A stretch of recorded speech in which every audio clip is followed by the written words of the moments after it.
Pertanyaannya, kalau benar-benar Yesus tidak menjamin keselamatan sorga, apa gunanya mereka harus menderita?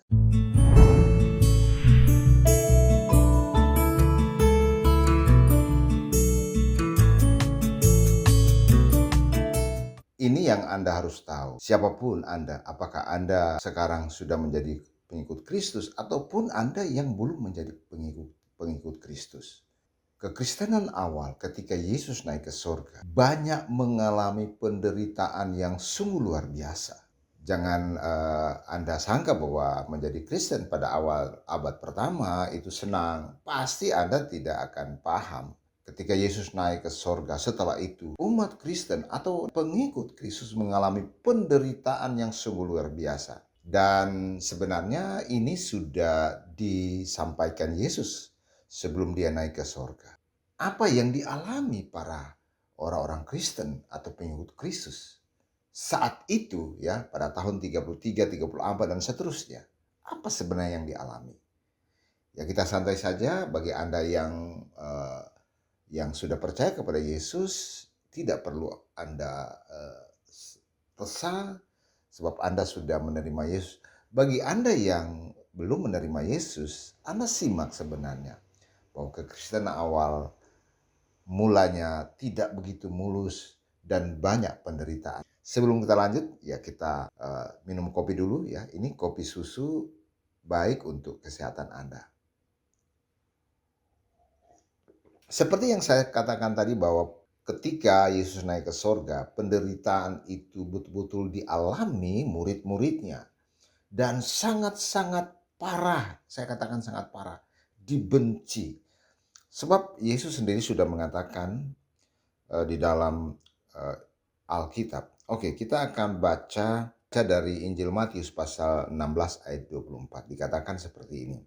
Lalu Yesus berkata kepada murid-muridnya, "Setiap orang yang mau mengikuti aku, ia harus menyangkal dirinya dan memikul salibnya dan mengikut aku."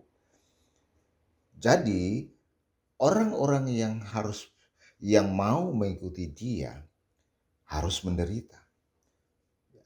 Jadi dasar ini yang menjadi pondasi utama bagi murid-muridnya, menahan, mengalami penderitaan dan tidak murtad, tidak meninggalkan dia.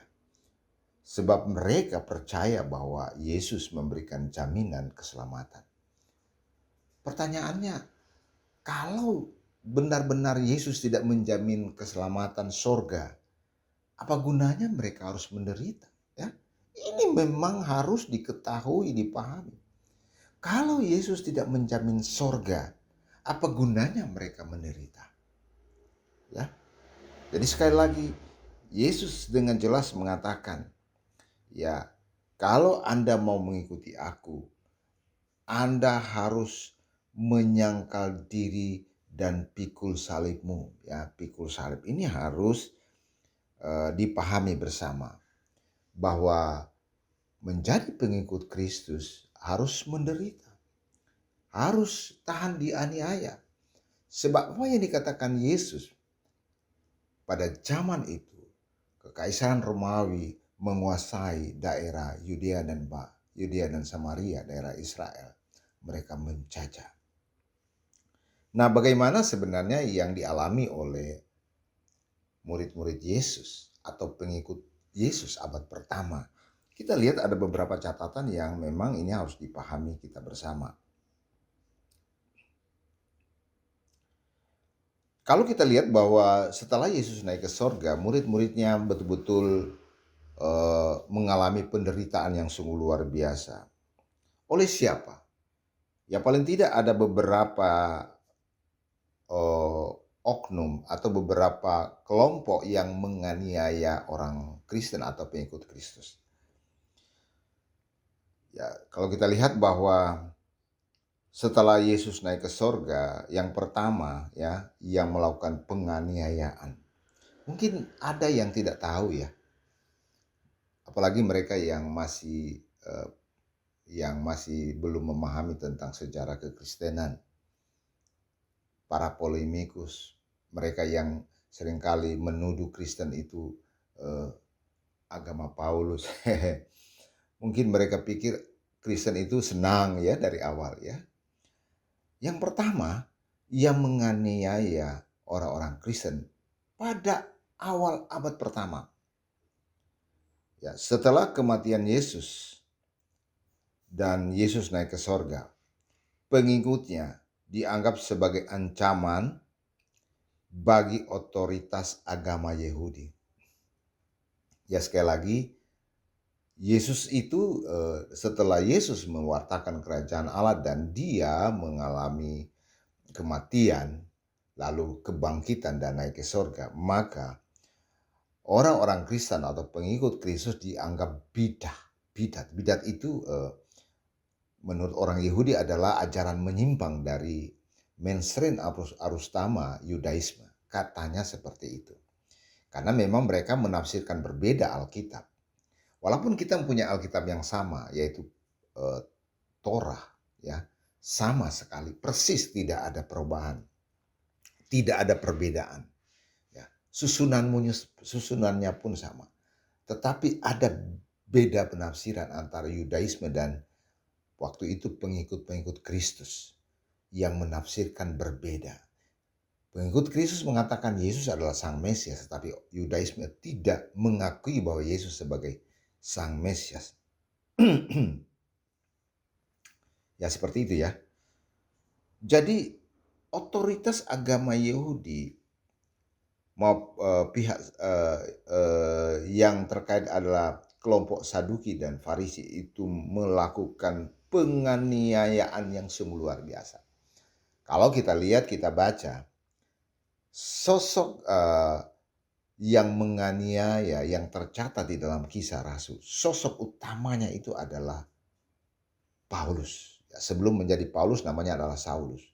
Dia menganiaya orang Kristen, membunuh orang Kristen, mengejar orang Kristen di dalam otoritas daripada Sanhedrin. Ya, mereka membunuh, menganiaya, mengejar, sebab mereka ini adalah orang-orang, ya, mereka ini menurut orang Yahudi, mereka ini adalah bidah, orang sesat. Lalu mungkin dibantu oleh pasukan Romawi, supaya Romawi mendapat muka dari kelompok Yahudi, mereka membantu untuk menganiaya orang Kristen. Jelas. Tetapi orang Kristen waktu dianiaya tidak pernah meninggalkan iman. Sebab Yesus sudah berkata, jika engkau mengikuti aku, engkau harus menyangkal diri dan pikul salib. Ada penderitaan. Ada jaminan keselamatan dari Yesus sehingga mereka tetap mengikuti dia. Ya, itu yang pertama. Dan yang kedua, yang menganiaya Yesus, menganiaya orang Kristen adalah penganiayaan oleh Romawi. Ya, para polemikus mengatakan bahwa Romawi itu adalah tentara jahat, tentara Kristen. Anda tidak tahu sebenarnya 300 tahun umat Kristen dianiaya oleh Romawi.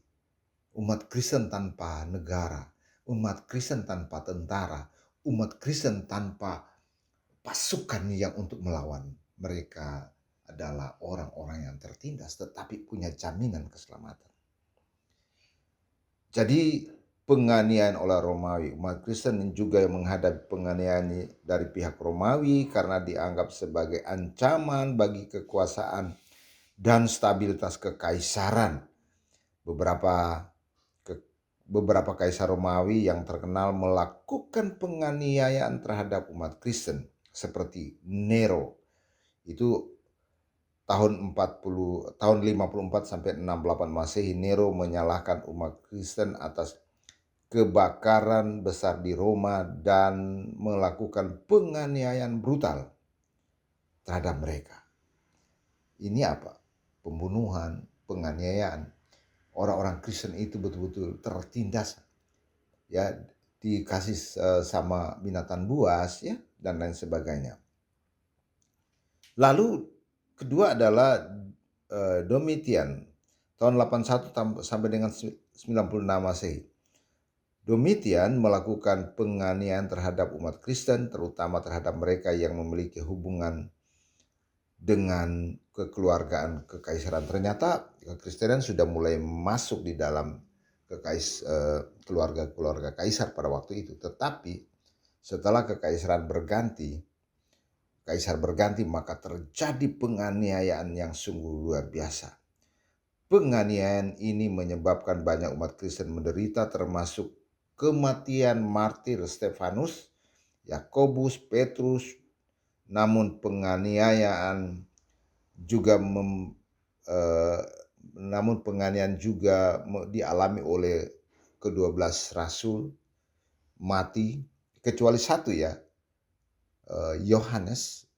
Dia tidak mengalami penganiayaan karena Tuhan mempunyai rencana bagi dia untuk menulis kitab Wahyu. Dia dibuang di Pulau Patmos di daerah Asia Kecil. Jadi seperti itu. Ketika Yesus mengatakan, jika kamu mengikuti aku, kamu harus menyangkal diri dan pikul salib.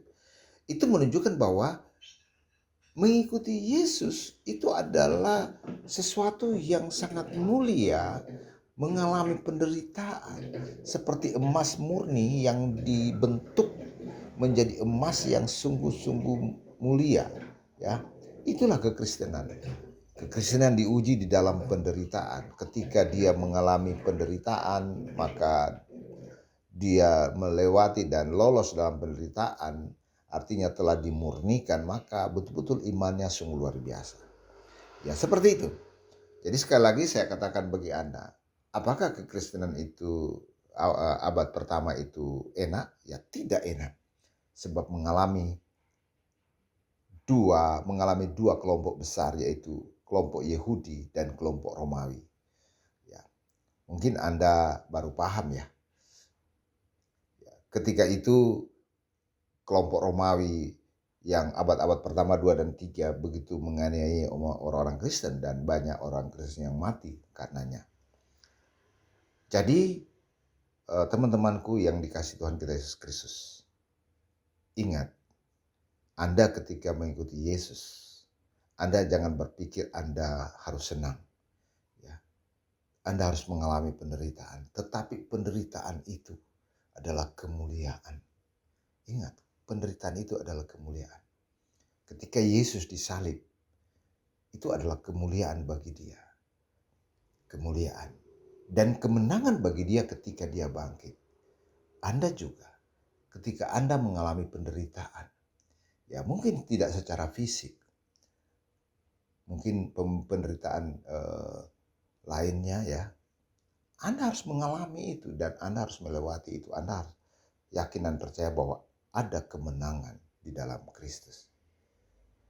Tuhan Yesus berkati. Amin.